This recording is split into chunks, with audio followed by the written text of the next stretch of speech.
Hello everyone, ఇవాళ మనం ఇంట్లోనే నెయ్యి ఎలా తయారు చేసుకోవాలో చూసుకుందాం. నేను డైలీ పెరుగు మీద మీగడ తీసుకుని ఇలా 2 బాక్సుల్లో స్టోర్ చేసుకున్నానండి. అలా స్టోర్ చేసుకున్న దాంతో మనం మీగడ వెన్న తీసుకుని ఆ వెన్నతో మనం నెయ్యి చేసుకుందాం. చూడండి, అలాగే కొంచెం నీళ్ళని కాయాలి, గోరువెచ్చగా, లైట్గా లూక్ వామ్ అంటాం కదా, గోరువెచ్చని నీళ్ళు కాసుకొని రెడీగా పెట్టుకోవాలి. తర్వాత మనం బాక్స్లో స్టోర్ చేసుకున్న మీగడని మిక్సీ జార్లో వేసేసుకోవాలండి. మిక్సీ జార్లో వేసుకున్నాక మనం నీళ్ళు కూడా కాచి పెట్టుకున్నాం కదా, ఆ నీళ్ళని కూడా ఒక చిన్న గ్లాసుడు మిక్సీ జార్లో వేసుకుంటే సరిపోతుంది. అంత మీగడికి చూడండి నేను ఎన్ని వాటర్ పోస్తున్నానో.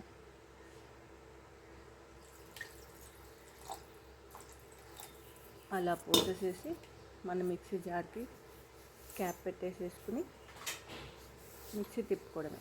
మిక్సీ తిప్పేటప్పుడు చూడండి, ఫస్ట్ ఒకలాగా వస్తుంది సౌండ్, తిరుగుతా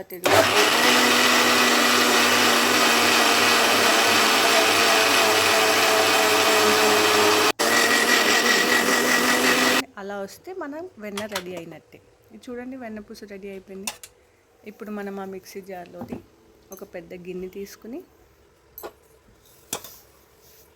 ఆ వెన్ననంతా మనం నీళ్ళు పోయేదాకా తీసేసేసి కొంచెం పిసికినట్టు చేసి కొంచెం ఎగరేస్తూ ఉండాలి, ఉండలుగా ఎగరేసేసి ఆ పెద్ద గిన్నెలోకి పెట్టుకోవాలి.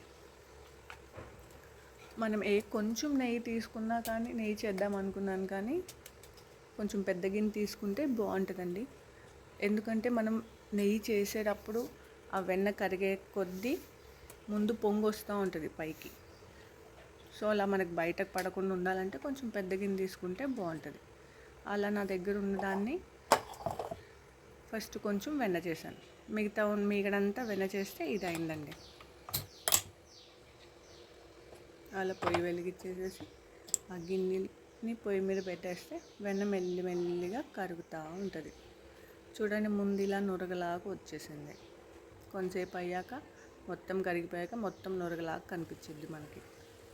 మెల్లిమెల్లిగా ఇలా పొంగు రావడానికి చూస్తూ ఉంటుంది. మనం మెల్లిగా ఊదుకుంటూ ఉండాలి, దగ్గరుండి చూసుకుంటూ ఉండాలి.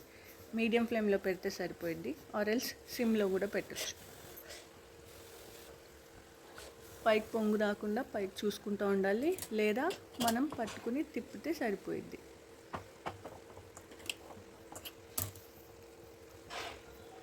చూడండి, ఇప్పుడు మనకి వెన్న కరుగుతూ ఉంది.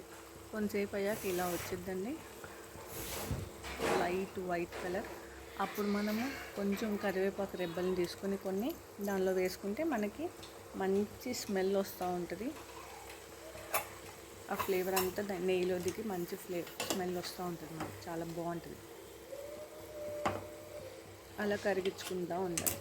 కొంతసేపు అయ్యాక మనకి మన జనరల్ నెయ్యి కలర్ వచ్చేస్తుంది. ఇలా చూడండి ఎలా వచ్చిందో. ఇలా వస్తే మన నెయ్యి రెడీ అయిపోయినట్టే. పైన మనకు నార్మల్గా తెల్ల నురగ లేకుండా వైట్ బబుల్స్ లాగా వస్తున్నాయి కదా, అప్పుడు మన నెయ్యి రెడీ అయిపోయినట్టే. అప్పుడు మనం కట్టేసుకుని స్టవ్ ఆఫ్ చేసేసుకుని దించేసుకోవచ్చు. వెంటనే ఒక బాక్స్లోకి ఇలా స్టోర్ చేసుకున్నాం అనుకోండి, స్టోర్ చేసేసుకుంటే బాగుంటుంది. లేదా అలాగే గిన్నెలో ఉంచితే ఆ నెయ్యి అంతా గిన్నెకి ఎక్కువ అంటుకుపోయి ఉంటుంది, పేరుకుని పోద్ది కదా. అలా బాక్స్లోకి స్టోర్ చేసుకుని కొంచెం బయటే ఉంచాలి. చల్లారాక తర్వాత మనం మూత పెట్టుకుని ఫ్రిడ్జ్లో స్టోర్ చేసుకోవడమే. రెడీ, హోమ్ మేడ్ నెయ్యి రెడీ.